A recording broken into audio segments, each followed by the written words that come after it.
Olá pessoal, tudo bem? Bom dia, boa tarde, boa noite. Aqui quem fala com vocês é Daniel Chaves. Eu sou docente com vocês dessa disciplina, TIC, no ensino de História, uma disciplina que está sendo ofertada na graduação em História na Unifap.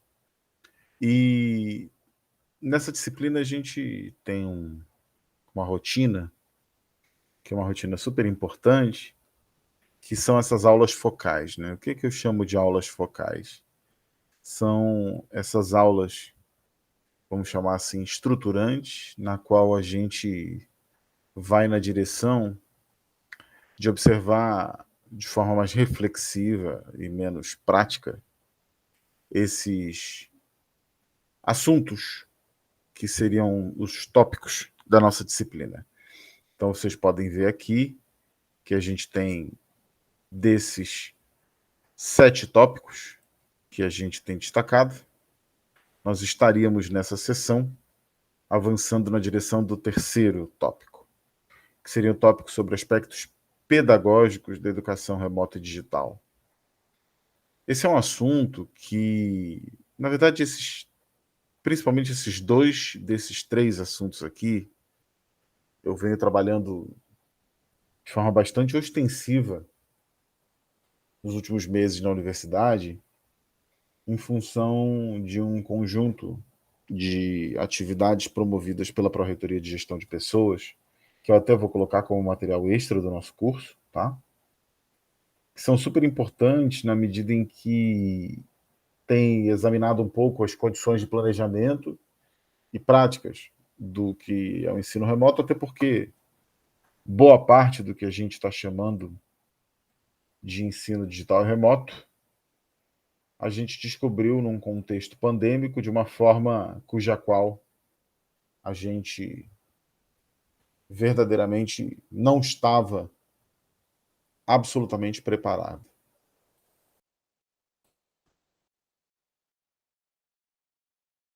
O que eu quero dizer com isso? Eu quero dizer que nós tivemos que literalmente trocar o pneu do carro com ele andando. O contexto pandêmico foi algo que boa parte das organizações multilaterais de saúde, mundo afora, já apontavam para a franca possibilidade de ocorrer. Se falava muito, a OMS falava muito sobre uma pandemia, mas um primeiro dado que eu acho que a gente pode trabalhar de forma muito direta é que, da mesma forma que a pandemia não é o único motivo pelo qual o ensino remoto aconteceu e acontece, e provavelmente continuará acontecendo, a gente vai ver um pouquinho da história desse ensino remoto aqui, na contemporaneidade. Do mesmo jeito que a pandemia não é o único motivo, há vários outros motivos, tudo nos leva a crer que a experiência cogente, mas obviamente real, da imersão digital tenderá a ser uma batida na nossa porta enquanto profissionais da educação. O que eu quero dizer com isso? Eu quero dizer que nós, muito provavelmente, trabalharemos cada vez mais o digital e isso ocupará um papel cada vez mais expressivo no nosso planejamento, na nossa concepção do que a gente chama de, de didático pedagógico. A gente vai precisar repensar, portanto, uma pedagogia cada vez mais. Isso é uma posição pessoal minha, ninguém é obrigado a concordar, obviamente, tá? Estamos no espaço democrático do conhecimento, mas nós tenderemos a trabalhar cada vez mais com a dinâmica da relação ensino-aprendizagem em meios digitais, remotos ou presenciais, tudo bem? E isso vai fazer com que a gente tenha cada vez mais de se capacitar, de se qualificar, de compreender. Eu diria que não é razoável, nem é uma opção digamos, inteligente atribuir tudo isso que está acontecendo, essa predominância do ensino digital remoto, ao contexto pandêmico. Eu diria que historicamente, especialmente nos últimos 10 anos, dois grandes vetores de pressão na direção de intensificar a transformação digital da educação. O primeiro, obviamente, é um drive, uma entrada de fator mercadológico, com uma ampla relação interessante no retorno do investimento, no ROI, por parte das corporações que investem na educação, que fazem com que seja cada vez mais ofertado curso à distância, porque é mais barato ofertar, dá mais retorno e é, inclusive, mais barato para o consumidor, para o cliente, para o educando. E, em segundo lugar, em função de um contexto realmente holisticamente existente, de uma ampla penetração das tecnologias digitais no nosso convívio social. A gente explorou isso nas últimas sessões. É um conteúdo que eu acho que a gente já conseguiu realizar uma discussão interessante. Já conseguiu propor uma discussão interessante para a reflexão de vocês. Então, isso que a gente está chamando de ensino remoto, uma modalidade que envolve, em sua maioria, aulas síncronas, que acontecem ao mesmo dia e no mesmo horário do que seriam as aulas presenciais, que até podem ser gravadas, tá? Mas tem algo parecido com o mesmo conteúdo e a mesma dinâmica do ensino presencial. O professor segue o plano de atividades e há uma interação com espaço para tirar dúvidas. Essas alterações são feitas mais ou menos ao mesmo tempo e pelo meio digital. Esse ensino remoto, por mais que não seja mais como foi nos últimos, talvez 18 meses ou 24 meses, predominante mundialmente, ele ainda assim vai deixar uma marca e possivelmente terá uma presença. Uma boa definição para a gente falar do que é ensino remoto, ou, olha, uma primeira questão, ensino remoto, educação à distância, EAD, é uma discussão, claro, que tem sua importância semântica, de significados, mas pessoalmente acho que são todos conceitos muito transitórios, conceitos que estão se desdobrando e estão se delineando num contexto histórico cujo qual a gente ainda está se ambientando de uma tal forma que não deve ser uma preocupação central nossa, essa taxonomia do ensino à distância. Tudo bem? Acho que isso é uma questão menor. Então, em alguns momentos aqui a gente vai ver educação à distância, ensino remoto. É claro que o digital e o remoto não são necessariamente a mesma coisa, mas a gente vai trabalhando nesse sentido.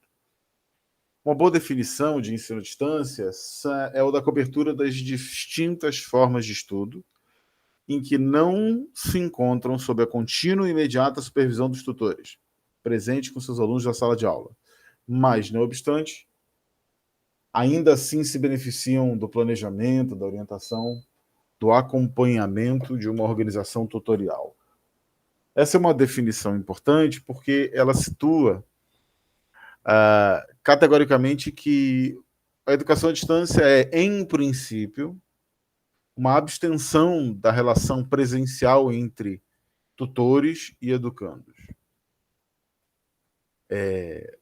Uma outra definição boa, complementar a essa, é que educação à distância é uma modalidade de educação em que professores e alunos estão separados, utilizando as tecnologias da comunicação. Obviamente, isso é uma definição mais recente, que acaba sendo influenciada largamente pela predominância, e a gente falou muito disso, do fenômeno popular das TIC, especialmente das redes sociais, do conteúdo por demanda que nós temos conhecido nos últimos anos. Tá legal? Um argumento que pode ser interpretado como tal, e que eu sou francamente favorável e acredito que pode ser instrumento de um processo virtuoso, é o da urgência de integrar as TIC aos processos educacionais por um motivo muito simples. Porque as TIC estão integradas a praticamente todas as esferas da vida social.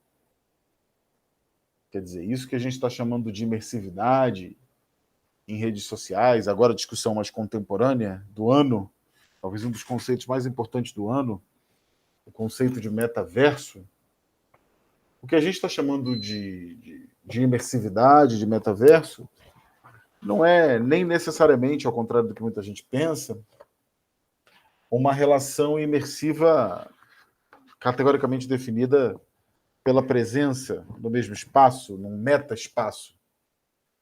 Na medida em que a gente passa muito tempo na frente de uma tela, ou a gente passa muito tempo utilizando instrumentos digitais para constituir nossas relações pessoais, isso já é um metaverso. Isso já é uma imersão digital. Então, a imersão digital já é um contexto social bastante explícito. Claro que a gente pode trabalhar pela reversão disso, mas isso é o contexto dado. Acho que não há exatamente uma discussão muito ampla nesse sentido.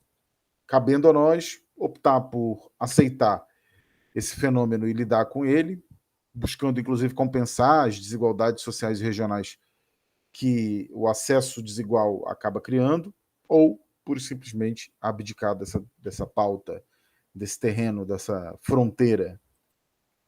Essa é uma discussão ética bem ampla, a gente até vai fazer daqui a pouquinho, tá? Porque é importante, de alguma forma, essa garantia de uma certa coerência filosófica com relação ao que a gente está chamando de educação.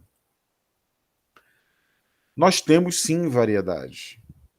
Nós temos variedades pedagógicas, com características organizacionais bem distintas, especialmente quanto ao espaço, tempo e a sincronicidade.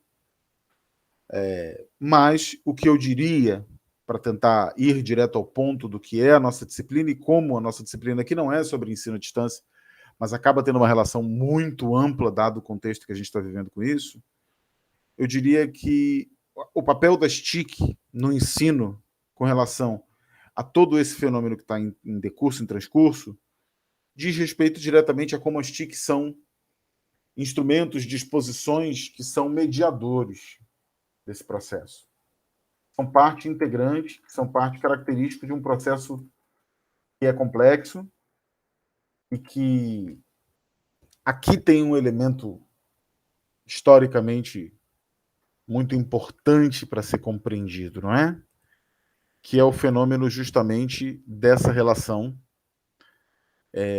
da mediação e do papel das máquinas em todo esse contexto e como isso se relaciona com o que a gente está fazendo. E ao se relacionar com tudo isso que a gente está fazendo, a gente deve categoricamente reobservar o que as máquinas têm a ver com a gente nesse cenário. Certo? Vamos em frente. Para a gente tentar historicizar e compreender isso, que foi um dos postulados que eu fiz aqui no início da sessão, porque foi um dos postulados importantes, o de que não foi a pandemia que inventou o ensino digital remoto. Isso acontece há muito tempo, isso tenderá a ocorrer por muito tempo, e a gente vai ter de lidar e se preparar para lidar com tudo isso, certo? O que eu quero dizer com isso? Eu quero dizer que uma boa forma de matizar isso que eu estou querendo dizer é a gente observar o que são essas discussões, tentando compreender o tempo das relações históricas, das épocas, das tendências, das ondas do desenvolvimento do ensino remoto. Então, uma primeira tendência, uma primeira onda, é talvez uma das mais tradicionais, que alguns de vocês estejam, inclusive, acostumados a ponderar, que é a da questão do ensino através da correspondência. O que eu quero dizer com isso?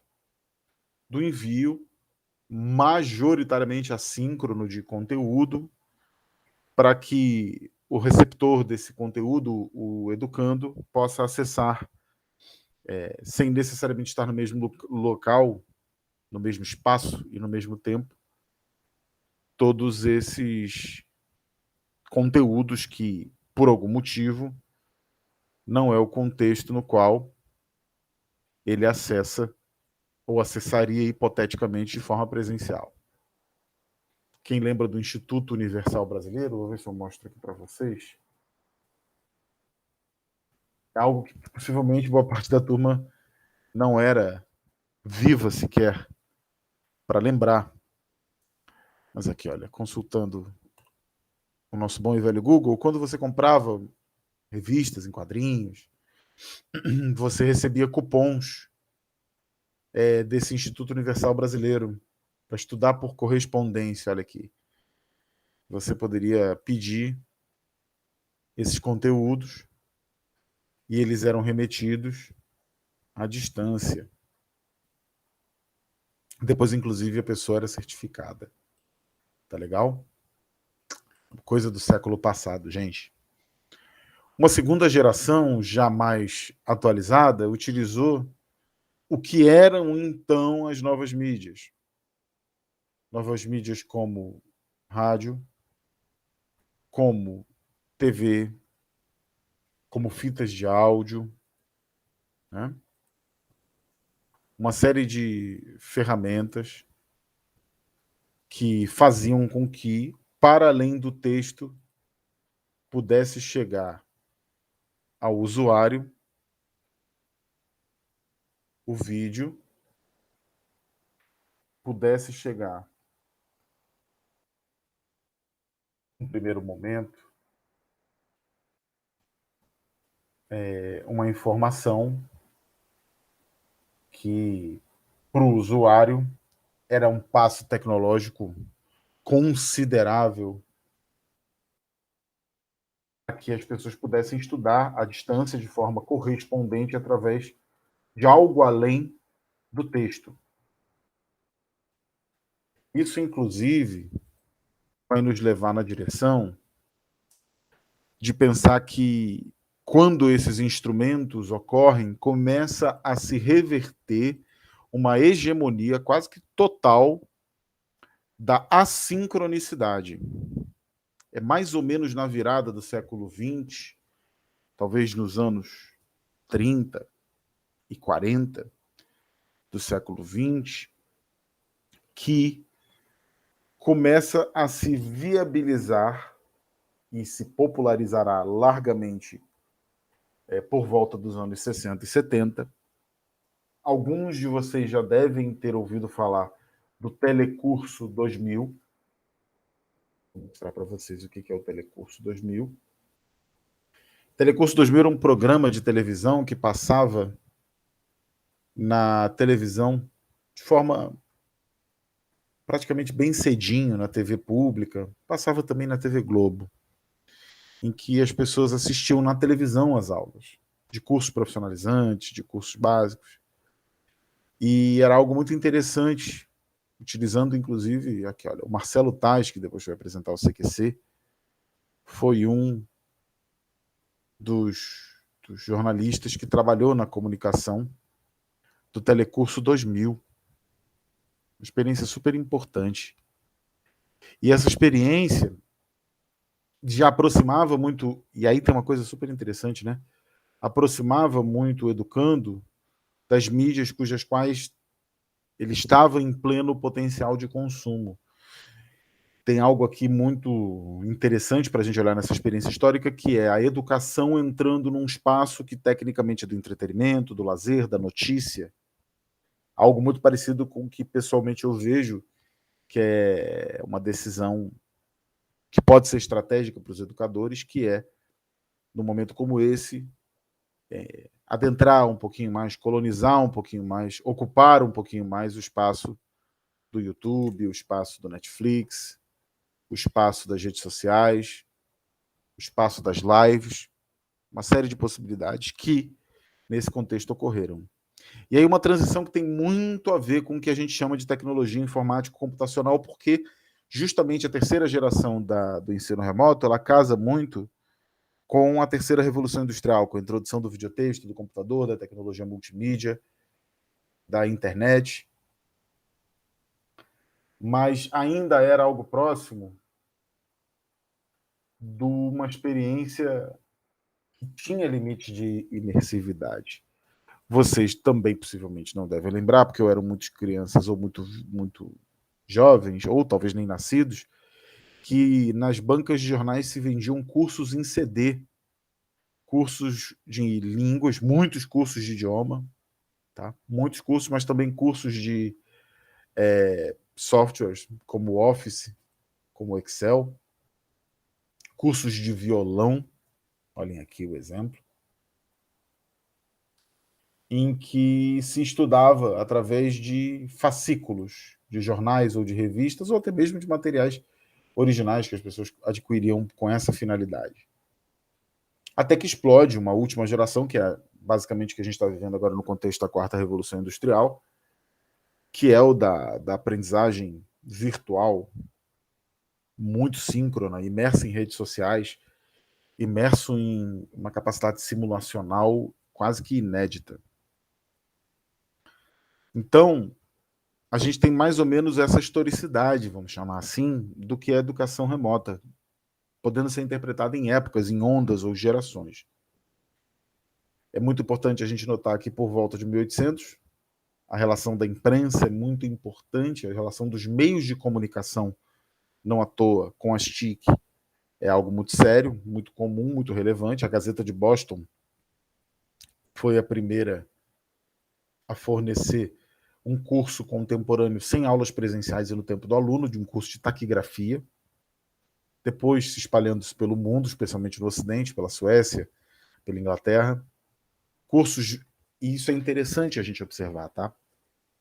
Cursos que eram usualmente voltados para necessidades profissionais aplicadas ou técnicas, de curto fôlego, com materiais enxutos e com natureza tutorial.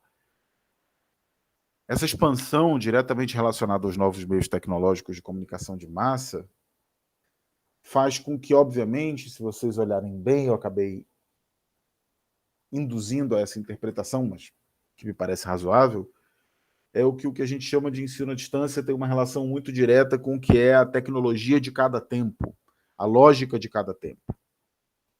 Inclusive, a relação entre transmissão de conhecimento e tecnologia se torna quase que indissociável em favor desse processo progressivamente expressivo.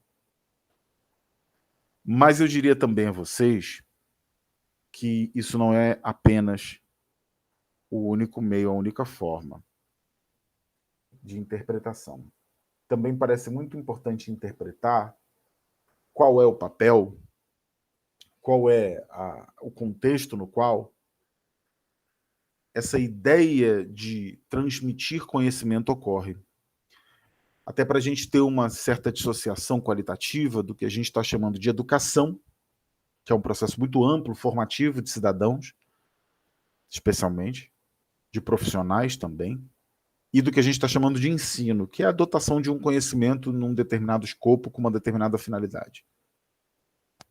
Então, é muito interessante a gente notar que desde as primeiras gerações até hoje, a relação entre aprendizagem, ensino-aprendizagem à distância, não necessariamente síncrona e presencial, tem uma relação muito direta com capacitações, com ofertas de conhecimentos para pessoas que não tinham disponibilidade ou que preferiam ter uma flexibilidade de tempo em favor de questões profissionais.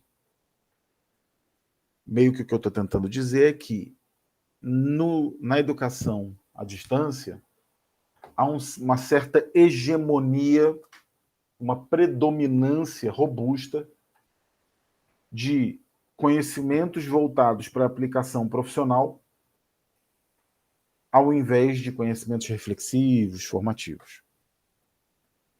Esse é um dado bastante recorrente. Um outro dado histórico é que hoje no Brasil a gente ainda tem um debate muito polarizado sobre educação à distância, e não é à toa sobre ensino à distância, porque nós temos um país com muitas desigualdades sociais, regionais, que impactam sobre acesso, sobre infraestrutura. Então, um debate muito crítico e muito atento para a gente não neutralizar e não simplificar o que são as diferentes camadas sociais e os diferentes padrões e possibilidades de acesso a meios que empoderem as classes sociais no que diz respeito à informação, mas em outros países essa prática, talvez inclusive pelo fato de que boa parte desses países, como a Inglaterra, que eu estou mostrando para vocês aqui em tela, ajudou a moldar o que a gente chama de globalização hoje e assumiu a responsabilidade disso. Algumas universidades muito tradicionais já ofereciam curso à distância há mais de 150 anos, como é o caso aqui em tela da Universidade de Londres, que criou uma Universidade do Povo, né? Um programa externo fundado pela Rainha Vitória, levando, especialmente nas colônias, formação para alunos. Hoje isso faz parte integral, é conhecido como um programa internacional e um portfólio. Vou tentar mostrar para vocês. Parte do portfólio, inclusive, de atividades regulares da universidade há muito tempo. Vou tentar mostrar para vocês o que é na Universidade de Londres o Distance Learning. Accept all cookies. E olha como tem tudo a ver mesmo, né? We are global. A ideia de globalidade sendo muito importante. Com um portfólio de cursos bastante amplos. Tá? Esse é o site da Universidade de Londres. Algo que a gente no Brasil, e não há nenhum problema no que eu vou dizer, ainda estamos muito distantes em oferecer. Então, em resumo, muita coisa mudou para a gente olhar esses contextos remotos na história, da predominância dos cursos por correspondência, até a popularização da TV, até utilização de CD-ROOMs, de internet, dos AVAs e das redes sociais, que são as gerações. E também sintetizando que um outro contexto significativo que sinaliza precedente sobre o nosso conhecimento do ensino remoto é o da relação direta que o ensino remoto tem, como impacta na divisão do trabalho constituída. O que eu quero dizer com isso? Eu quero dizer que, desde a época da Segunda Revolução Industrial, na segunda metade do século XIX, quando o operariado e o campesinato passaram a ter uma nova dinâmica laboral e o tempo de trabalho passou a ser cronogramado, ambientado na fábrica, em ambientes externos ao lar, de forma muito bem definida. Isso impactou sobremaneira sobre como as possibilidades de espaço temporais de educação da classe trabalhadora e de como uma formação mais ampla, uma formação mais erudita, mais completa, acabou sendo impossibilitado, mas, mesmo assim, o modo de produção capitalista, com a necessidade de qualificação de mão de obra para patamares mais elevados de crescimento, acabou também impondo a necessidade. Então, essa é uma história muito combinada pelas possibilidades que a classe trabalhadora, sempre muito coercitivamente, muito limitadamente, pôde lidar na sua experiência de ensino remoto, na sua experiência de aprendizagem, de conhecimento, e quase sempre voltado para conteúdos capazes de serem aplicados na sua rotina laboral, o que está longe de ser um processo educacional completo, mas também por conta do que acabou sendo a divisão social do trabalho, a divisão cultural do trabalho estabelecida em favor do capitalismo industrialista. Isso faz com que a gente chegue a uma primeira consideração importante de caráter crítico, que é a ideia de que ampliar a oferta de ensino à distância, ao contrário de boa parte do apanágio, das discussões mais contemporâneas sobre o quanto o ensino à distância ajuda a popularizar, não necessariamente gera as condições de um processo verdadeiramente empoderador. Não necessariamente a classe trabalhadora acaba tendo um processo formador e transformador da sua realidade. Acaba tendo, muitas vezes, acesso a conhecimentos eminentemente profissográficos, ligado às atividades técnicas e certificações para se capacitar num tempo extremamente limitado, numa logística difícil de acesso, com fatores sociais que limitam muito a imersão em um ambiente de ampla aprendizagem. Ou seja, é inevitável dizer que, ainda que isso não seja um dado necessariamente intrínseco, em si intrínseco, a educação à distância, ao longo da história, teve muito associado a padrões, especialmente no que diz respeito ao acesso para a classe trabalhadora, profundamente precários. E esse talvez seja, eu entendo, o maior desafio social, que é algo que a gente vai explorar mais à frente, o maior desafio social do processo formador da educação à distância, especialmente à luz dessa imensa massa de trabalhadores no mundo que precisam melhorar suas condições de vida. É que o ensino à distância ele jamais adquiriu um viés verdadeiramente transformador e revolucionário nas condições de vida. Quase sempre, usualmente, associado a condições de precariedade, de limitação, de constrangimento, de dificuldade para a aprendizagem, sendo muito mais um paliativo, um instrumento de última instância do que necessariamente uma escolha racional, bem definida, pensada como parte de uma dinâmica pedagógica de massa realmente significativa. Esse pode ser, inclusive, um dos caminhos para reverter essa situação, um problema que a gente enfrenta. Tudo bem? Vamos lá. E para a gente olhar um pouco mais para o que a gente está vivendo, eu trouxe aqui a discussão sobre como a pandemia é um exemplo fundamental de situações emergencialmente, globalmente vivenciadas que podem levar, até mesmo em outros momentos, ao ensino remoto. O ensino remoto acabou se credenciando com a Covid no campo da educação, e isso mundialmente, como uma alternativa para situações de limitação logística e limitação de relacionamento presencial.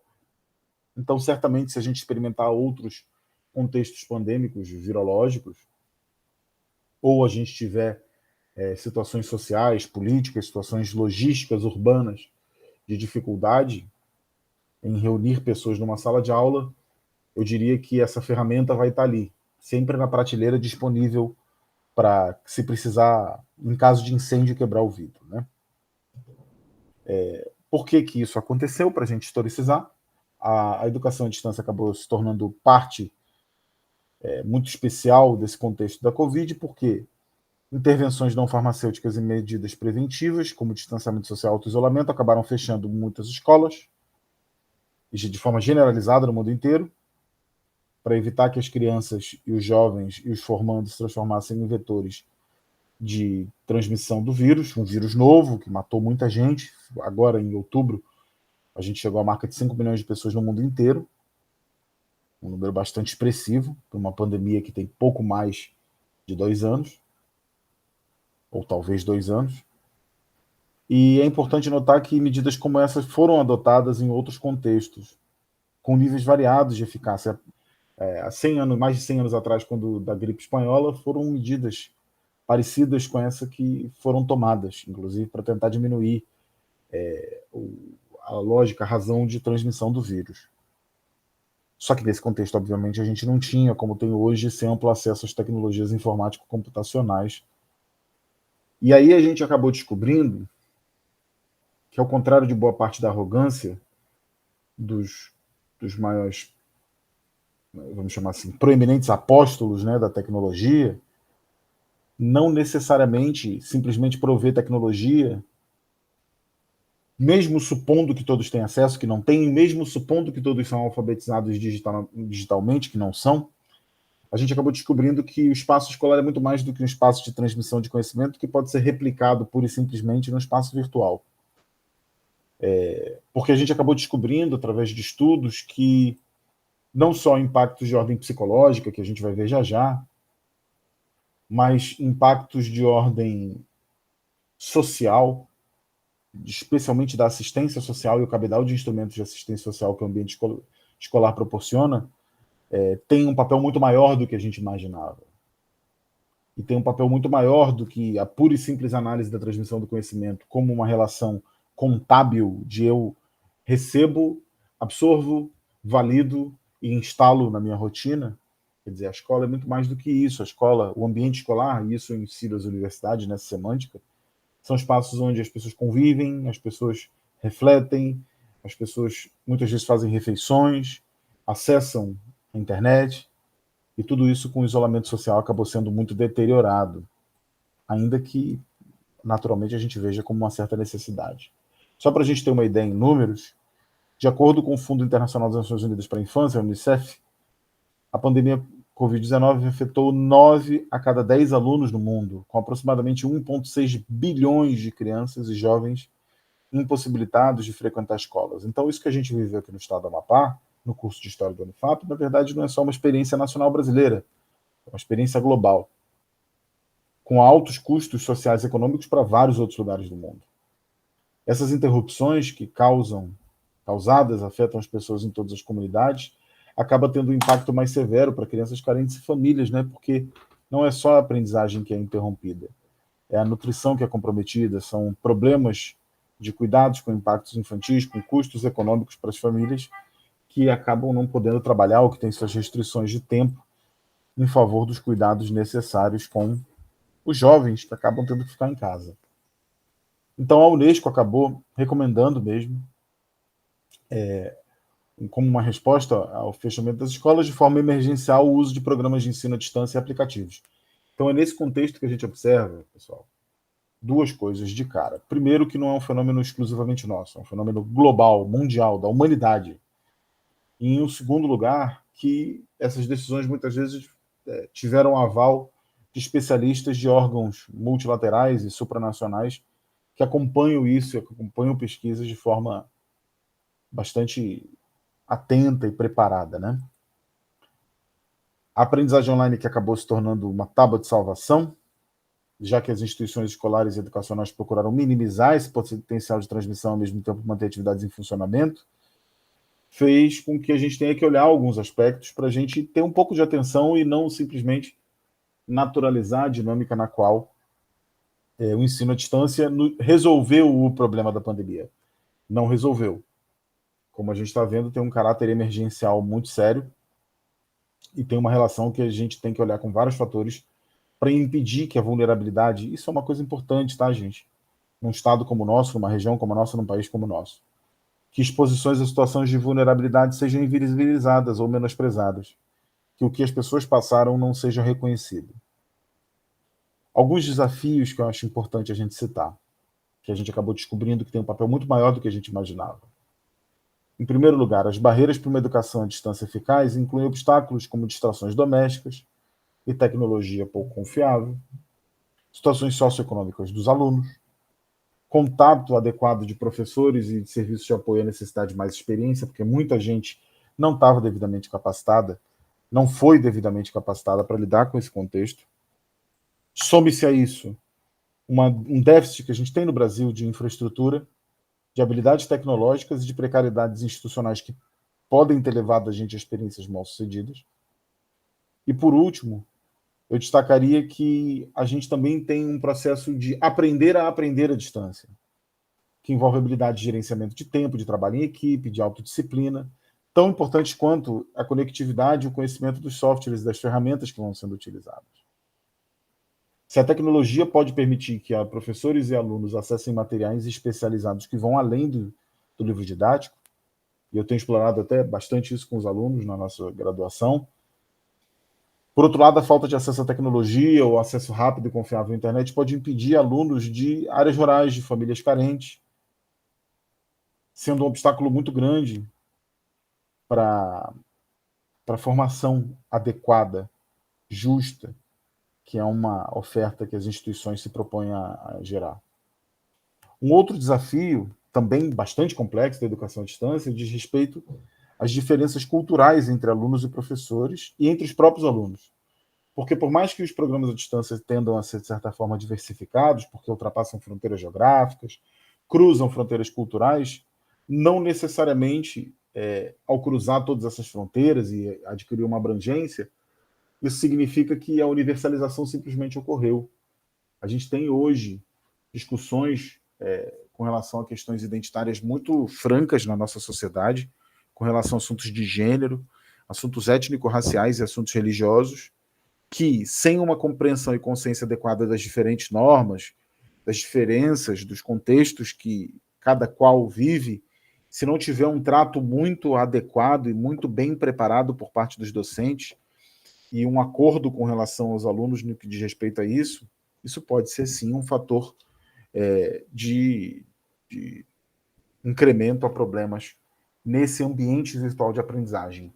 Quer dizer, o ambiente virtual de aprendizagem precisa ser empático com relação às diferenças, com relação à diversidade, com relação às identidades e alteridades. Agora, se tudo isso aqui é dificuldade, se tudo isso aqui é desafio, é barreira, por outro lado, o ensino à distância pode expandir o acesso à educação e ao treinamento, uma vez que a sua programação flexível acaba por relativizar restrições de tempo. Então, mães que, por exemplo, tiveram que cuidar de seus filhos em função do fechamento das escolas em casa, acabaram tendo a possibilidade de escolher melhor o horário no qual vai assistir o conteúdo quando houve uma política didático-pedagógica que levasse essas diferenças, essas suscetibilidades em conta. Ou seja, cada um fazer o curso no seu ritmo pode ser uma solução eficaz. Uma outra potencialidade, um elemento eventualmente virtuoso, é que o ambiente online pode facilitar a inovação pedagógica. Pode possibilitar estruturas e formatos mais colaborativos, mais compartilhados, mais críticos, fazendo com que o curso seja construído de uma forma mais coletiva. E não menos importante, hoje a gente sabe que o aprendizado à distância pode ocorrer em dispositivos móveis, usando, por exemplo, eu tenho feito isso na medida do possível, utilizando de canais do YouTube, de podcasts, de RSS, que facilitam a transmissão, dando flexibilidade, capacidade e portabilidade para aquele conhecimento.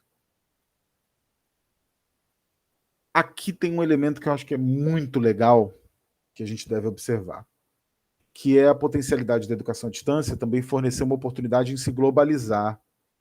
Porque se eu oferto esse curso hoje, vamos chamar assim, de forma livre, eu acabei de ter uma experiência muito interessante nesse sentido, como professor convidado da Universidade Federal de Tocantins. Eles têm uma especialização em inovação tecnológica, em que eu fui convidado para dar aula magna do curso e também para poder trabalhar com eles em uma disciplina.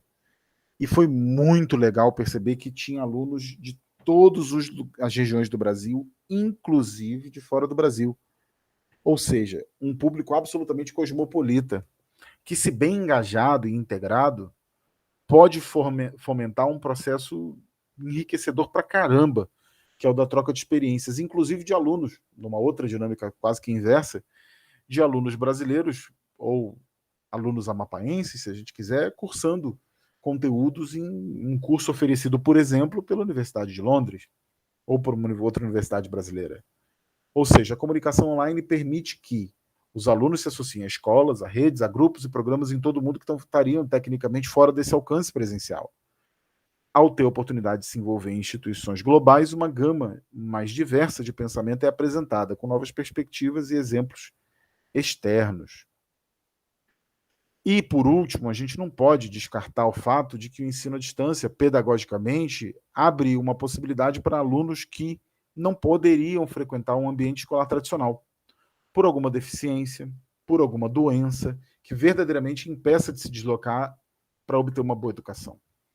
Então, alunos que estão em casa, que estão em repouso, que estão no hospital, ou que têm situações de acessibilidade, ou que precisam estar em um ambiente seguro, a educação à distância pode ajudar esses alunos a ter experiências. Eu sempre gosto de dar como exemplo uma pessoa da minha família, que era minha mãe que faleceu de Covid, inclusive, pessoal, em abril desse ano, que tinha deficiência visual decorrente de problemas de saúde desenvolvidos e que, em função desses problemas de saúde, acabou perdendo um pouco da sua mobilidade. Se tornou cega, perdeu um pouco da mobilidade e encontrou nos softwares e nas formas de ensino à distância um mundo de conhecimento, de relações sociais que imediatamente com o problema de saúde da cegueira não teve. Então, uma pessoa que é acamada, uma pessoa que tem limitações de trânsito por doença, por idade, por senilidade, pode perfeitamente fazer uso, sim, da educação à distância. Para lidar com isso tudo, a gente já falou e não custa repetir, porque eu acho que esse é um aspecto que tem que ser sempre muito bem batido na tecla com vocês, que é o que, para lidar com todas essas vulnerabilidades, esses desafios, essas barreiras, ou se a gente quiser encarar como um campo de potencialidades, de virtudes, a gente tem que se preparar. Então, a gente tem que se preparar se capacitando nessa modalidade de educação, que, apesar de ter uma possibilidade bastante forte de limitação do que é a mão de obra humana presencial, de precarização das condições de trabalho, ainda assim não pode dispensar a atuação do professor. E aí a gente precisa, como vários autores assinalam, defender a formação de professores para a gente poder atuar com competências necessárias, que não são poucas.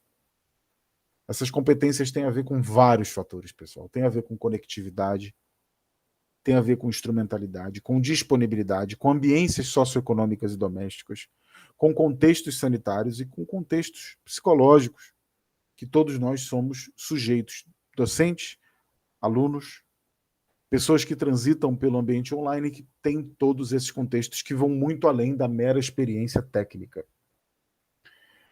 Porque essas tecnologias são muito importantes e sim têm contribuído para algumas mudanças, mas elas por si só não vão ser capazes de alterar o nosso modelo de escola. A gente precisa, em primeira e última instância, fortalecer esse processo educacional que valoriza o ser humano no centro da experiência. É inequívoca essa importância da presença humana. A gente, por mais que tenha máquinas operando a favor, isso não implica em dizer que as máquinas vão fazer o trabalho humano.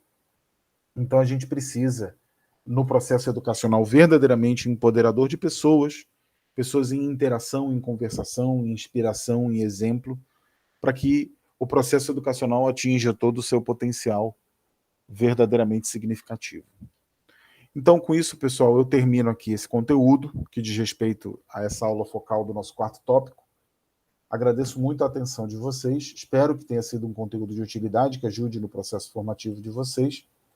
E, nesse momento, eu me despeço, agradecendo e me comprometendo a encontrar com vocês nas próximas sessões de conteúdo. Tudo bem? Um abraço grande, valeu, obrigado e tchau, tchau.